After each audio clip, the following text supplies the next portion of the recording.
बेतुकी बातें करते हैं जिनका कोई ना सर होता ना पाँव होता। और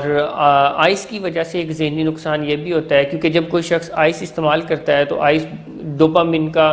सैलाब लेकर आती है, बहुत ज़्यादा मरीज़ हाई फील करता है। मगर जैसे ही वो ड्रग एब्सटिनेंस में जाता है, ड्रग नहीं करता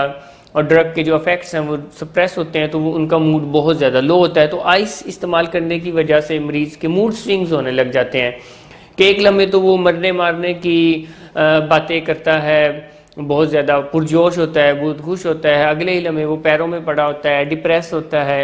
ये एक मूड स्विंग की ख़राबी मैंने देखा है, और किताबों से भी ये सीखने को मिला है कि जो आइस का इस्तेमाल करते हैं उनके मूड स्विंग्स होना शुरू हो जाते हैं, उनकी ज़हनी सेहत पर ये एक नुकसान होता है। इसके साथ साथ सोचने समझने की सलाहियत भी ख़राब हो जाती है, वो प्रॉपर डिसीजन नहीं